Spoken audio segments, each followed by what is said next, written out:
Welcome to Growth Sparks. This is the podcast where we dive into health and wellness stories, not just the businesses, but also the lived experiences that shape them. I'm your host, Riza Javellana, and today I'm honored to have with me Wendy Stern. She's the owner of the Center for Somatic Grieving and founder of the Grief Support Network. She's a certified yoga therapist, instructor, and facilitator. Wendy, thank you for being here. Welcome. Thank you so much for having me. For those new to your work, how would you describe somatic grieving? And that's a great question to dive right in. So, one of the things that I've learned about grief through my own lived experience, as well as having been a yoga therapist for about 25 years, is that when we go through a loss, that our experiences of grief and often trauma that's associated with that, we actually store that in our bodies. And so when we talk about somatic grieving, it's the invitation to come into our bodies and to connect with what we feel and with what's happening inside of us as a way to connect with where our experiences of grief are actually being stored and held inside. And as we connect with those places, then we have the opportunity to really feel and to lean in closer towards our experiences of loss, to feel them so that they then can shift and move. It's the idea that when we're not having to hold it in or avoid it, that it can then come out, it can be released, or it can be integrated, and it can become a part of the whole of us. So, somatic grieving is a way to touch, feel, be with what we've been through so that it doesn't take over and often come out sideways. So that's maybe the simplest way I could say it is the idea of feeling it in our bodies. What led you to this work? That's a big question. Well, I'll say I started where this started for me wasn't really grief work specifically. I've been a yoga therapist for about 26 years. And really, it was right out of college. I just had a huge love for yoga. I learned that it felt good in my body to move. And I started to learn within my own experience how much I was able to learn about myself and how much it was helpful with anxiety and stress and all these things I was going through in my early 20s. And so that led me towards wanting to work with it therapeutically. I had always wanted to be a therapist. My mom's a social worker. My whole life, like I wanted to help people. And I was at a conference with my mom in my early 20s and stumbled upon a book called Phoenix Rising Yoga Therapy, The Bridge from Body to Soul, and it put together these two things I was so passionate about, yoga and somatic psychotherapy. And so in my early 20s, I trained to become a yoga therapist and had a private practice for about a decade, just really fascinated by the way that our emotions manifest through our bodies and the connection between what we think, feel, things we go through, and like our felt sense inside. So that was really where it began. And then life happened along the way. And about 18 years ago now, I had my first child, and my son Noah died when he was 9 months old. And this very unexpected and pretty traumatic event, devastating loss, really, it took me on a radical turn into grief work. And I often say that I didn't find this path that I often feel like it found me. And I found that these tools that I was using to help people through life, yoga, meditation, this real connection between mind and body, were actually the perfect ingredients to support someone through a grieving process. And so I started to apply the yoga therapy tools to supporting people one on one through yoga therapy. And at the same time, I decided to run a group for bereaved parents. And a part of my yoga therapy training was group facilitation. I learned how to lead a group process using these practices and tools and the power of connection, of being in a group and the power of connection. And then when I ran this first group for bereaved parents, I was like, it was just so profound and so healing, not only for the participants, but for me to see how yoga and meditation and group connection and sharing and really cultivating a safe space for everyone to feel seen and heard, how healing that was and supportive and helpful for people going through loss. And this is really what launched me on what's been about 18 years now, a career of doing somatic grief work with people. So that's kind of the short story, I guess, of what got me there. Thank you for sharing that. When you talk about working with people, are these normally group sessions that you do, or you do one-on-ones as well, retreats? I do both. For many years, I was focusing on the group space, and I think there's so much that we get in being in the collective and in a group when we're grieving because it can be so lonely. And I do work one-on-one with people. I'll come back to that in a moment. There's value in going really deep one-on-one, and I really appreciate that as well. But for a big chunk of time, I was only doing groups because I was able to see how the experience of being in connection with other people who are grieving, how powerful that was. It normalized what people are feeling, create a learning community, help people know they weren't alone, and perhaps most importantly, when people have a space to be witnessed in what they're going through without judgment, just with full acceptance of whatever they're feeling, and when they're witness in that, and then that's validated, it can help each of us validate our own experience. And there's something about a group that offers that reflection so much bigger than one on one. And so that idea of being witnessed in a group, I started to see people really accelerate in their healing. And it gave them something they couldn't totally get alone or even one on one. So I learned that there's a lot of power in these group spaces. So I do offer group sessions called the Mindful Grieving Journey, which is really a journey we go on together. I also do this in the form of somatic grief retreats, as well as teacher trainings, training other professionals how to lead this curriculum and process. Is somatic grieving an emerging program? It's truthfully the first time I've heard about it. It doesn't seem to be a common practice yet. Well, I think there's a lot happening. So the word somatic is a little bit of a buzzword these days, right? So I think that there's something in the therapy world, or maybe it's not even just the therapy world, the larger world, that we're starting to understand that our bodies are an important part of healing, right? That we can't really think our way through things that happen sometimes. That we can think to a point, but that there's something about actually being more connected and aware of our bodies. And I think that is becoming more known, more understood, more of a trend even, right? This idea of grief, we hold our grief in our bodies.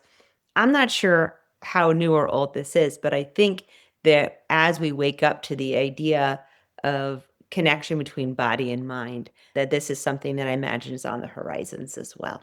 So my hope is that I can help spark this movement, and it's been a part of my work in training other facilitators, is to bring this into different communities and to bring these teachings and practices into places where it can help. How does grief show up in the body when it hasn't had space or it hasn't really been allowed to be felt? That's such a good question. Well, the first thing I'll say is there's not one way this looks for each of us. It is so profoundly unique. There's not a right or wrong way to grieve. There's not certain steps that we go through. You do this, this, and this. It is so profoundly unique.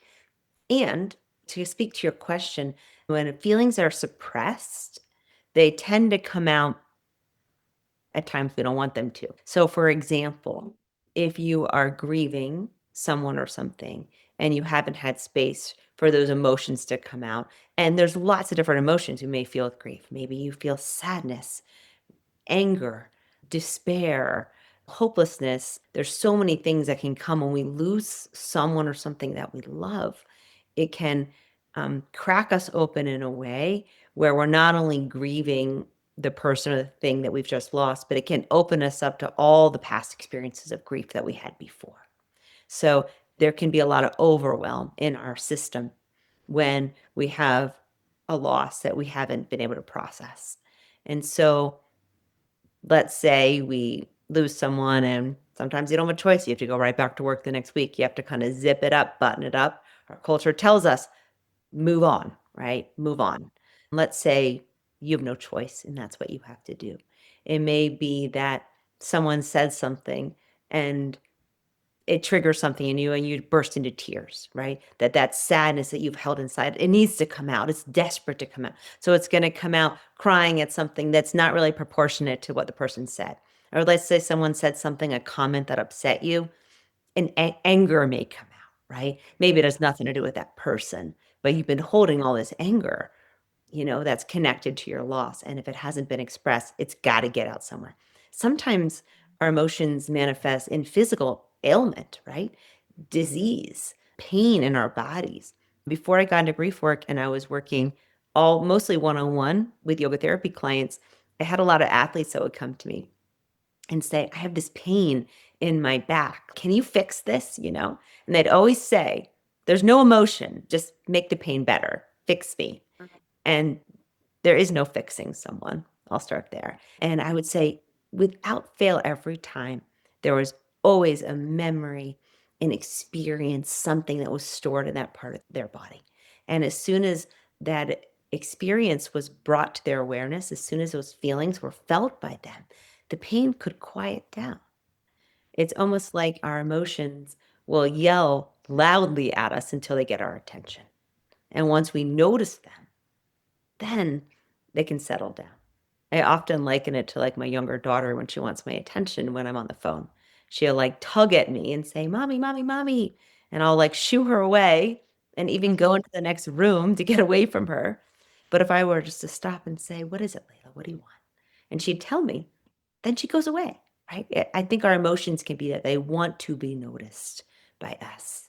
And so all the different emotions we have with loss. There's also love and there's joy. I don't want to just focus on the negative ones. Grief can open us to the most profound experiences of love. That's been my journey through and what I witness in people, that we can tap into those feelings consciously with awareness, be with those feelings. And then they don't come out in moments where it's either not appropriate or they're not welcomed or where it's not even relatable to what's happening. Does that make sense? Yeah. I guess what you're saying, correct me if I'm wrong, is grief sometimes allows you or prevents you to feel more deeply. Yeah, totally. Like And as I you think, said, you start yeah, to feel love and you either allow that or block that because yeah, of grief. Yeah. absolutely. And I think grief's complicated, right? Losing someone or something that we love. And I want to include all the kinds of loss in this conversation. Yes, there's a loss of a person, there's a loss of a job, there's a loss of a partnership, there's the loss of a part of yourself. All these, and there's not just one emotion that attaches to it. So sometimes we talk about an emotion being blocked, that we have defense mechanisms that come on when we go through loss, and especially when there's trauma. We have these built in coping strategies and defense mechanisms, and they're wise. They serve us. Many people talk about feeling kind of numb or disconnected in the early phases of grief. And those are our defense mechanisms actually protecting us from feeling the full impact of our loss. Because if we were to feel the full impact in that moment, our systems would be overwhelmed. So we create these boundaries, and sometimes people experience it as like armor of protection. And I want to just say this isn't wrong, this isn't bad. And what can happen is these defense mechanisms stay on longer than they're needed or useful, right? And you may find yourself years later feeling cut off or disconnected. And that's when we have to go back and look at those defense mechanisms and kind of reorganize ourselves and support our nervous systems to develop a sense of safety so that the walls can come down so that we can be in closer connection with life, right? So, this kind of to feel or to not feel, I want to just frame this that they're not good or bad, right or wrong things we feel. It's more of just being able to be in the driver's seat in a sense and to be able to be aware of what's happening so that we Yeah. have a little more ability to choose what we need when we need it. Yeah. Because sometimes those defense mechanisms are what you know. It's Mhm. what you default to That's because right. that's how you know how to protect yourself. Yeah. And there's wisdom in them. In the moment you need them, there's wisdom. And then part of the work is learning how to take them off or to let them down when they're no longer really needed. Because when we go through a loss, it can really shake a sense of safety. It can, Mhm. all of a sudden you thought you had things figured out, and it can feel like the rug being wiped out from under you, and all of a sudden everything you thought you knew or know is put into question, right? And it can create a sense of unsafety in our nervous system.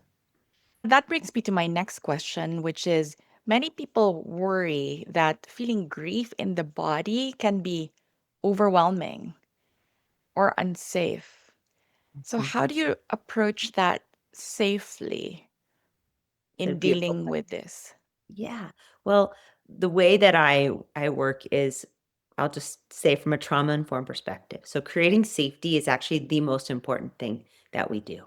And it can be scary to come into your body when you're feeling acute grief. So I just want to acknowledge that. I'll say for myself, it took me a little while to get on my yoga mat after I lost my son because I was scared, because I knew that that was the place I was going to feel, and I was scared to feel. So I want to just name that as like a very normal thing that many people feel.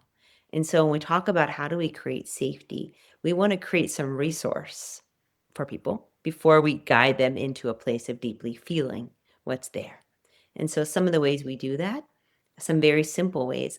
When I begin each session, I first have people notice the space there, and I have them orient to the room before I invite them to close their eyes or to even soften their gaze and look inward. I have them get kind of aware of what's happening out here. So we take it from an outside in perspective.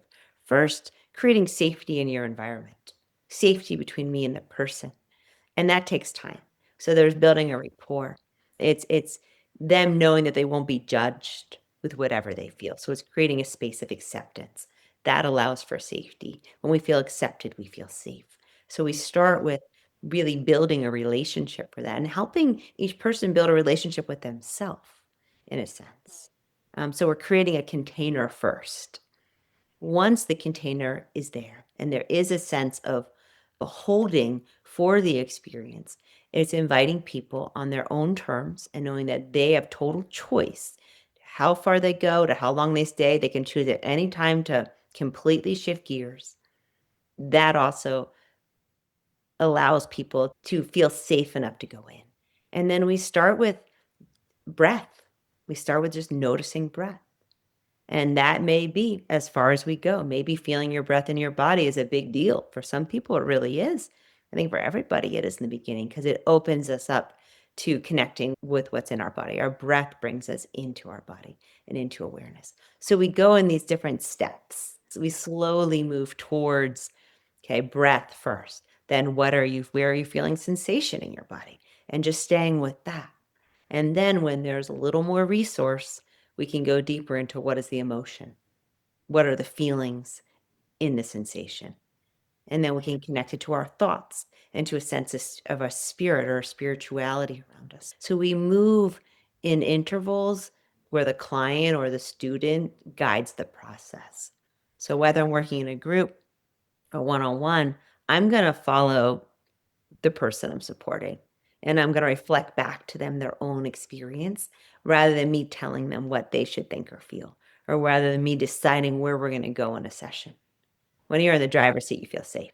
When you have a container around you and you know that there's boundaries, you know that there are guidelines, you know that you won't be judged, and you know you have choice. These are some of the key ways that we create safety so people can go into their bodies and feel. And it takes as long as it takes. I'll say that too. There's no timeline of when you're supposed to be able to do this or that. It's really for each person to explore and to know. It's beautiful. You talked about grounding, whether that's in your own breath or in the space, and Mhm, then holding space mhm, of safety and going with the person spacing as mhm, well and mhm, what's comfortable for that mhm. person. I love that. What's distinctive about how the center supports people? You talked about these things, all special, and you've got the depth of experience. Thank you What's for that. distinctive about the center that you have? Well, I think what's distinctive is that there's a couple of different kind of avenues or different aspects of it. I'll go back a little bit at the beginning of my history. I might digress for a moment. Um, After I lost my son, I felt such a call to bring people into community. Like I was doing one-on-one work up until then, And I just felt like I needed community. I needed a space to be there that people could understand what I was going through. And so I created a network of practitioners. And then I started creating the yoga therapy program that brought people together. And that felt really important. And for about 12 years, I ran a nonprofit organization. And so my main goal in life was to get people connected to resources, grief support resources, and to help them figure out what they needed, to show them where they could find it, and to help them pay for it. So I was actually doing a lot of fundraising, which is not what I enjoy doing, but it was a necessary means to an end of helping people afford services. At that time, we were growing, especially once COVID happened and everything went online. We overnight became a global nonprofit organization. Rather than like 10 people sitting in a circle in Boulder, Colorado, all of a sudden we were there with Yeah. hundreds of people online. And as things started to grow with the yoga therapy program, there was such a need to train teachers how to lead these programs. I learned pretty quickly that I couldn't lead all these groups myself. I'm also a mom with two daughters and a lot of other things going on. And so when I started training practitioners, it really opened up the need for there to be a center in a sense. And that's really what led to that vision. At this moment, we have about 100 facilitators.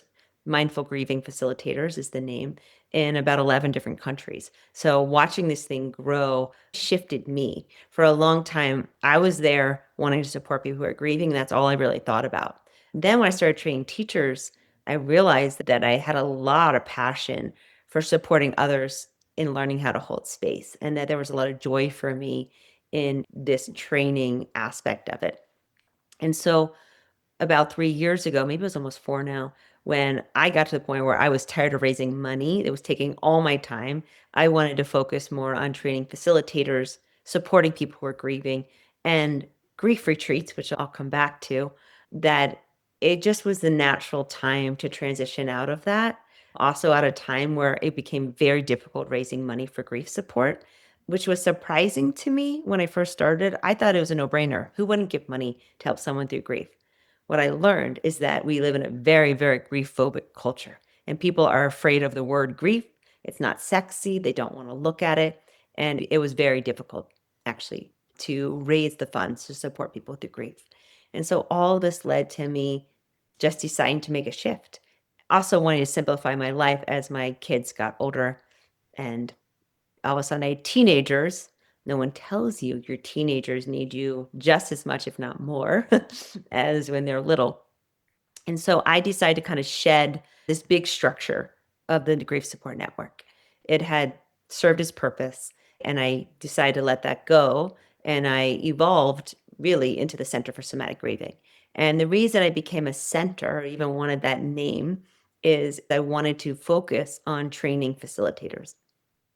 And for a while, that's where all my energy was, training facilitators in these teacher trainings, and then taking people on grief retreats, which also stoked my passion for travel and taking people to beautiful places to heal. And it's probably the favorite thing that I do. It's so profoundly impactful. And I get to watch people like evolve so fast.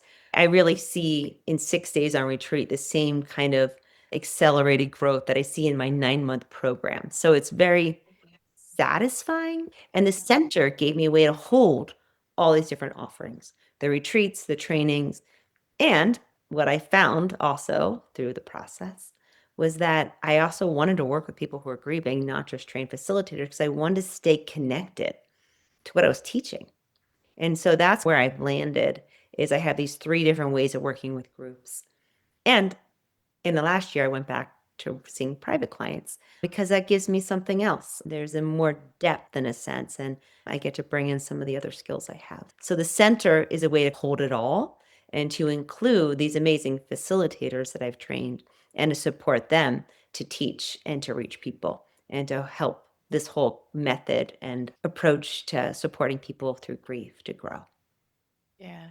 It's inspiring how you've evolved your business according to what your needs are on a personal level, but always centered on your mission to help people in grief, right? You have the network because that's what you needed, but it's what others needed.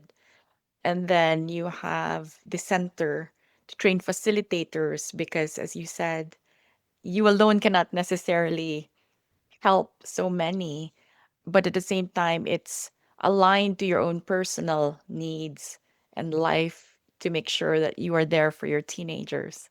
It's wonderful and inspiring for entrepreneurs and founders, but always clear on your mission and Mm, being able to do that mission according to your life work. Thank you for that. Um, Appreciate it. yeah. Well, and I want to comment on that.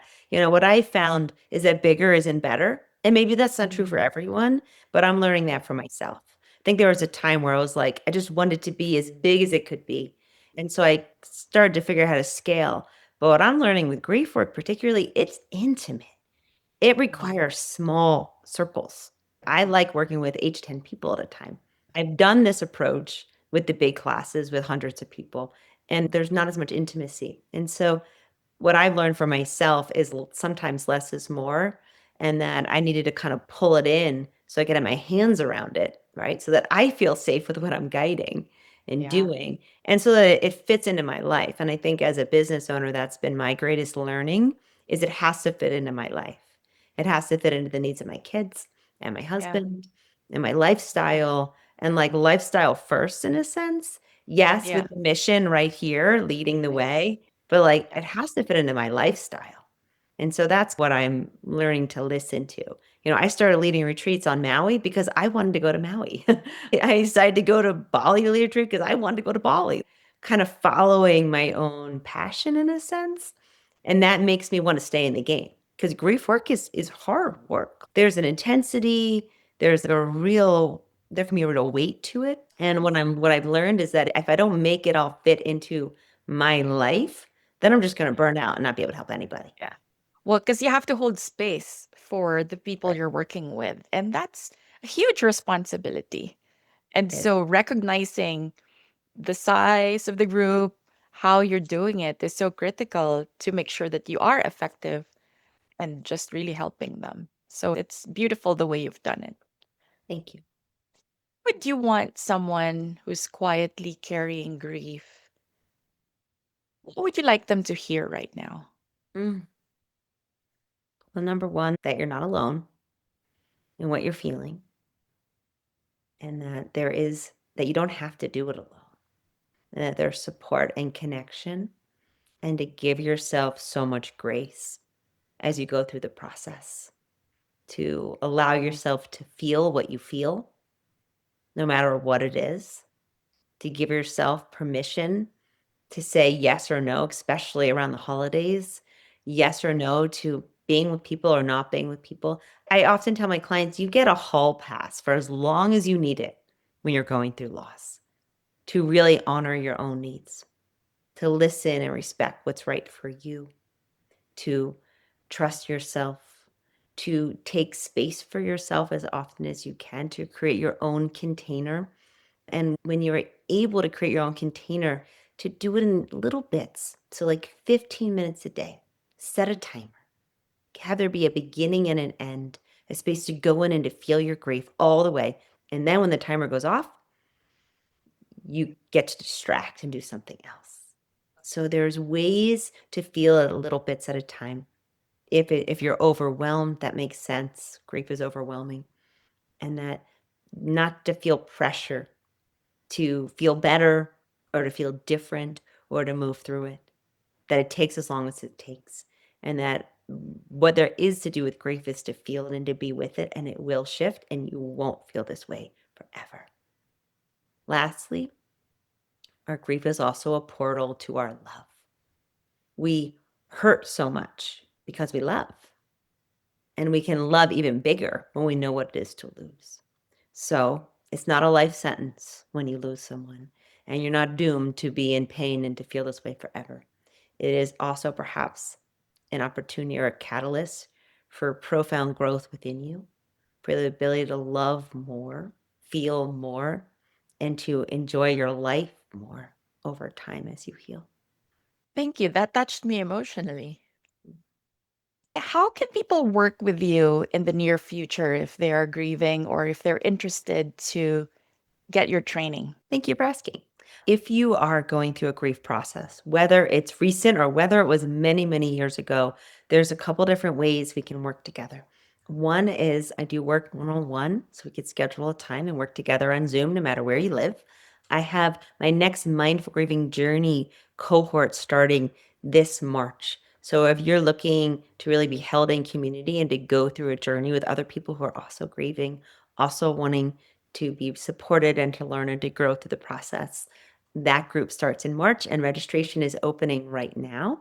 And lastly, if you feel called to travel and to experience a grief retreat, I'm taking my next group to Maui at the end of April, and I am just about to open registration for that as well. And it's an opportunity to go to a beautiful place, to be on the beach, eat beautiful food, and to really be held in this beautiful retreat environment where we take 6 days, we go deep, and we do some big healing work together with the magic of Maui. So, those are some different ways to work together if you're grieving. If you are interested in holding space for others who are grieving, if you feel that call to grief work, my next Mindful Grieving teacher training starts in February. I have some spaces left. If you're interested, it's a hybrid training. We do a week in person together on Maui, and then the rest of it is online. So that begins February 15th. And then in the fall, I also have my next Art of Sacred Listening, which is a group facilitator training. I'm not sure the dates yet, but check out my website and stay tuned. Wendy, where can people learn more about the work that you do or get in touch with you? My website is a good place to start. It's centerforsomaticgrieving.com. centerforsomaticgrieving.com. You can also email me. I'm very accessible. You can email me at wendy@centerforsomaticgrieving.com. You can find me on Instagram. It's actually a New Year's resolution. I'm looking to be a little more active socially. So you can find me on Instagram at Center for Somatic Grieving. Those are probably the most immediate ways you can find me. Well, thank you. Thank you for spending time with me today. Thank you for holding space for our listeners, Wendy. It was such a pleasure. Thank you so much for having me. I really enjoyed it. I appreciate you. Thank you.